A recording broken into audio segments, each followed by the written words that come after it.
Hello, two heads up here. Welcome to another one of my PVM guides.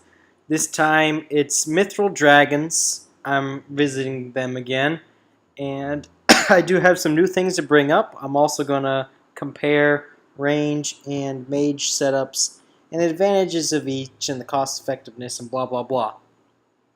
So let's dive right into the mage setup first. With Monkfish, this is the setup that I've gone with. Um, if you took sharks instead, you might want to bring an extra prayer potion. That'd probably be a good idea. But I've got a magic potion, which is definitely worth bringing. We'll talk about that in a bit.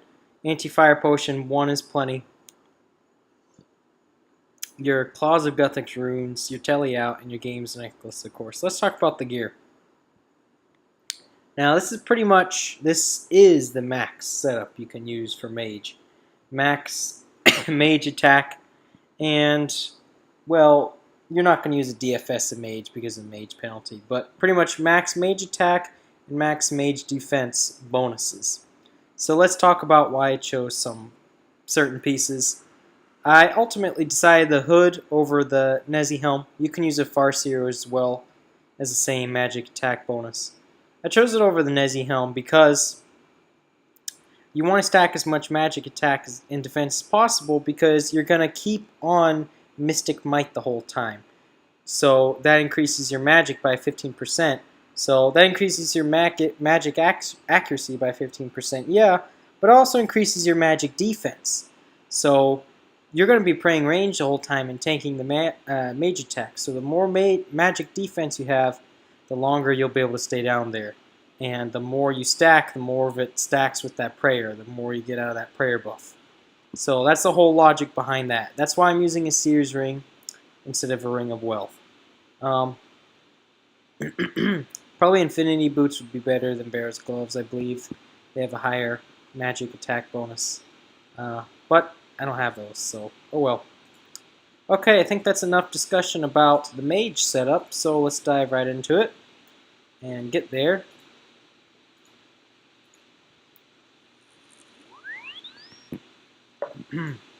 So this might be a little bit of a long video because I want to show you what each trip is like, what each trip is going to be like.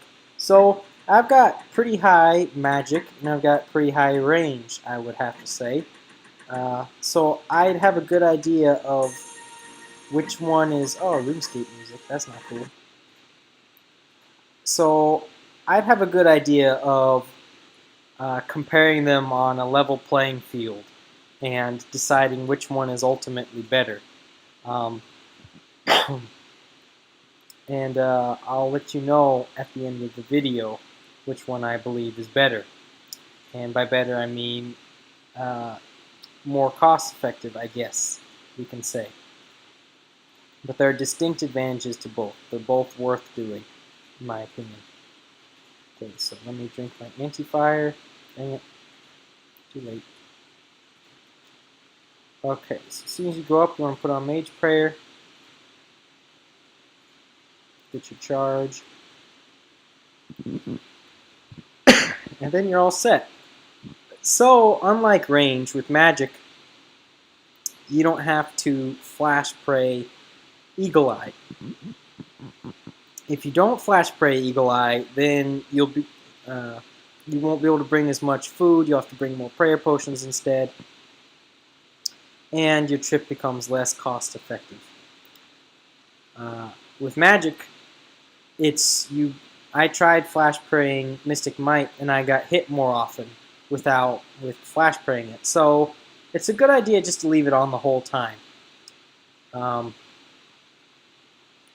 And one positive thing about Mage is you get the prayer bonus of a Void Knight Mace. You get that +6 prayer bonus. So it kind of levels out how much prayer you use between the two, a little bit anyway. But Claws of Guthix is definitely the way to go. I don't recommend casting any other spell because it's not going to do enough damage, and you're going to take more damage the longer you spend fighting a dragon.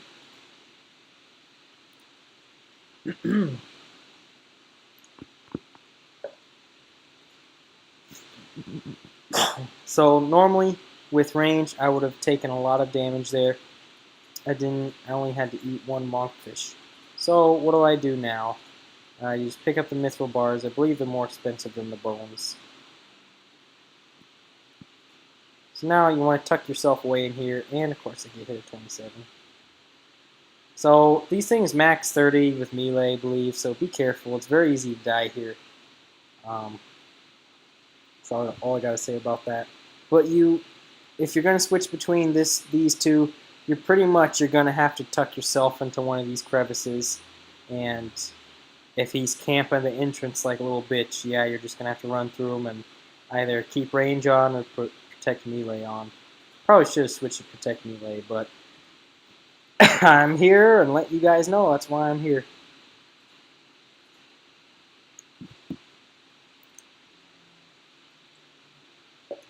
And it can vary how long your trip lasts. It really just depends on how many range attacks the Mithril dragons you're fighting use, and of course fire breath attacks. Alright, time to heat up.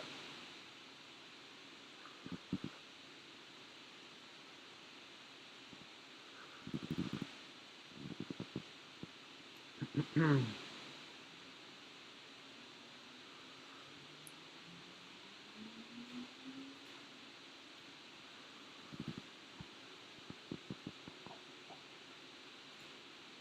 going to put on rapid heal for now.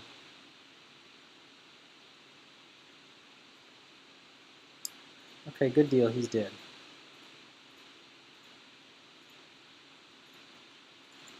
Blood runes is great.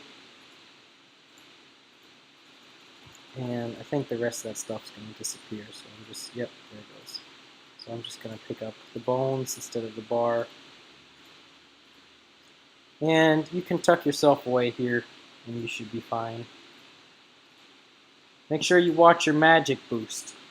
As soon as you hit 94, you want to drink your magic potion. So, see, just hit 94 now, and drink it. So you get the most out of your magic potion, because your stats drain on a timer. They all drain on the same timer. They all go down a level. So it's good to drink a potion right after it goes down a level, right after it drains a level. That's what I'm trying to say.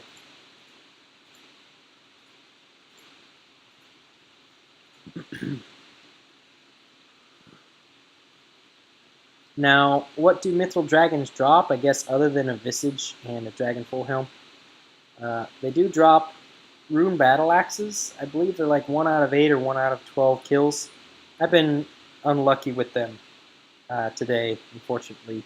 Rune battle axes will really help you break even in the meantime while you're waiting for that Visir, that dragon full helm drop. It's a great time to kill mithril dragons because visages, they're dropping a bit, but they're still 50 mil. They're still over 50 mil. So it's definitely worth giving male dragons a try. As for what magic level I recommend to start, I mean 80 is fine because yeah, you won't hit as often, but you'll get magic experience and you'll get a chance at a Visi. So that's a great deal in my opinion. Definitely worth getting the Void Mace. Saves you money on prayer potions, keeps you down here longer, and it helps you from misclicking like with a Zami staff or whatever and running straight into the Mithril Dragon and getting one hit. Okay, I clicked on my monkfish, so it didn't register. Oh well.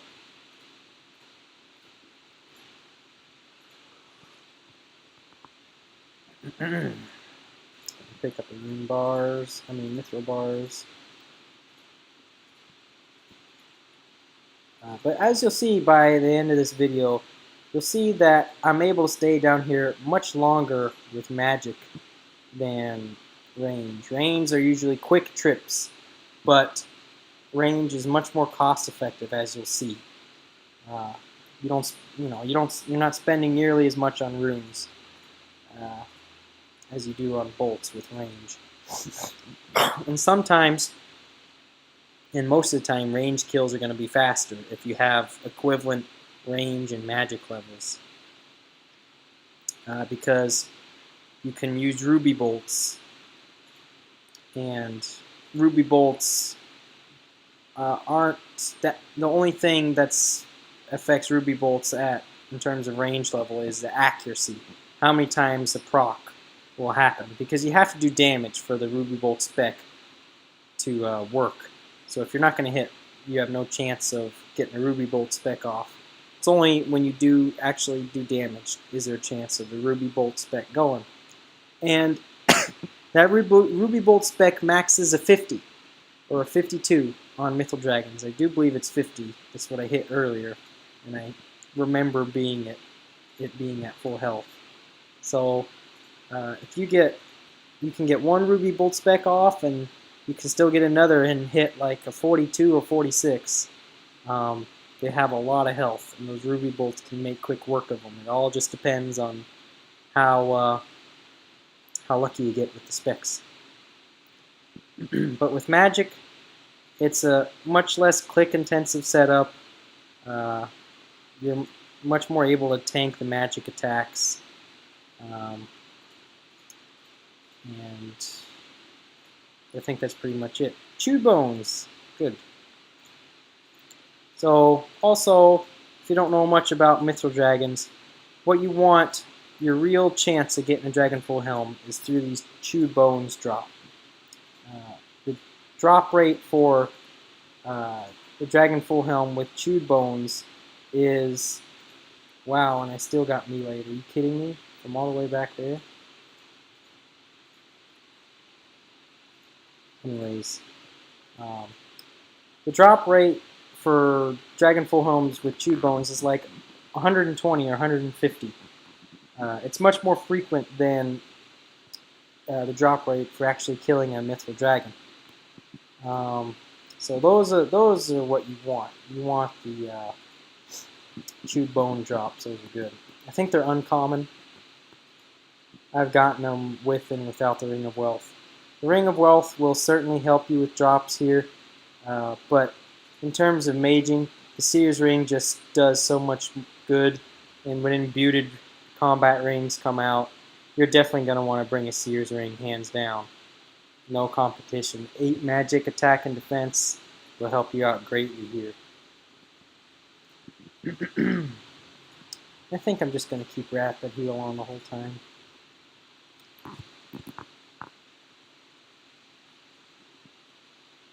But so far this is a little bit below than average trip. I'm taking a little bit more damage than normal. That's what I can say. Ooh, knives, okay.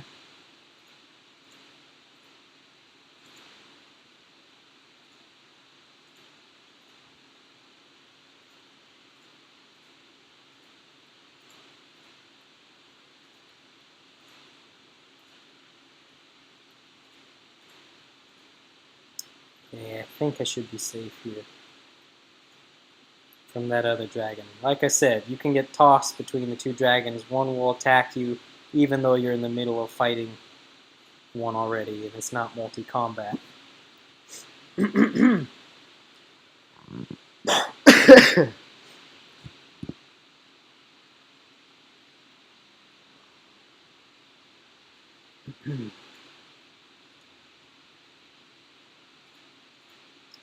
just rapidly on, keep forgetting.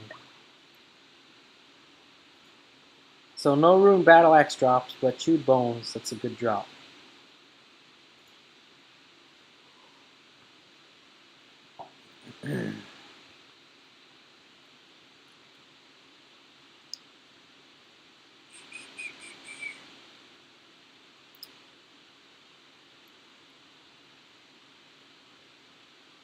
Alright, there we go.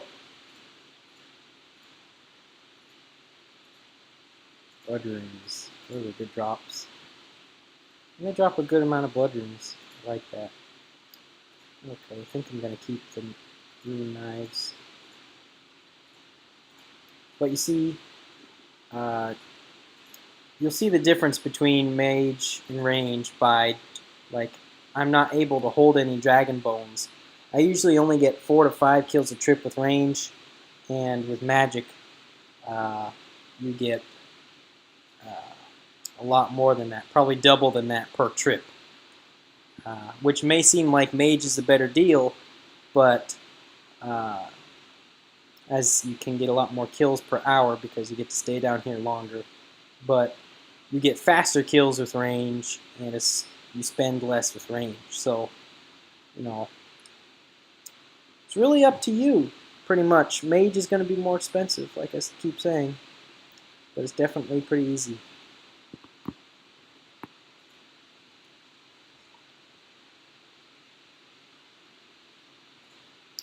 Okay. Room Spear again. That might be an uncommon drop, I'm not sure.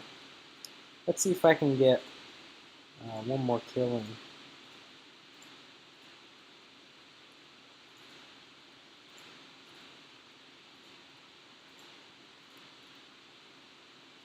I'm going to drink an anti-fire.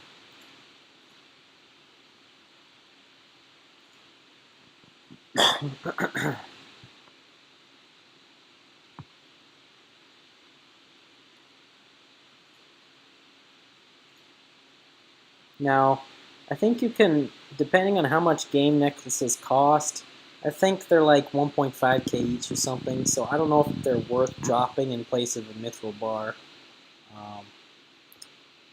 I've done that some trips, and some trips I keep it, because I don't want to buy more later down the road. That's my way of looking at it anyways.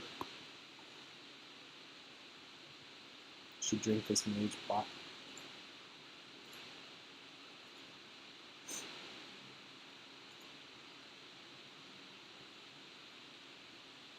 Come on, tank it. Let's go.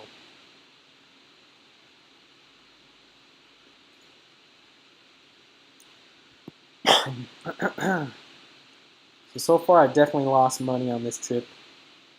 Unless if those 2 bones decide to be extremely nice to me and give me a Dragon Full helmet. I've lost money on this trip. So I brought 1,100 blood runes. I've used almost 500.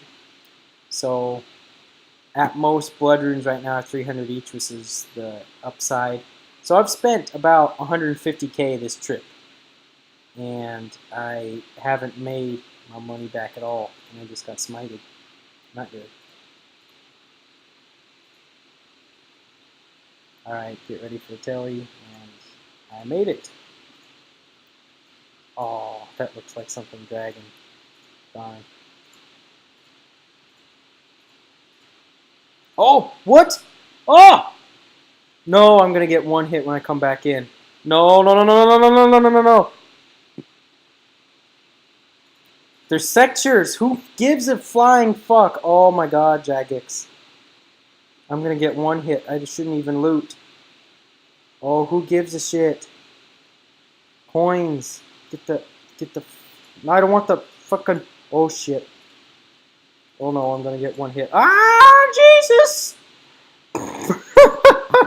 God damn it! Fucking. If that was a Visi, I would have been so freaking out right now. That is bullshit. God damn it, Jagex.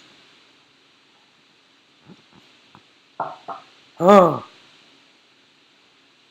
Okay, so let's head back to the bank. And there will be a part 2 to this video, since this one ended up being so long, unfortunately. I like to telly to Edgeville because bank is real close with that telly. So stay tuned for part 2 range. See you guys then.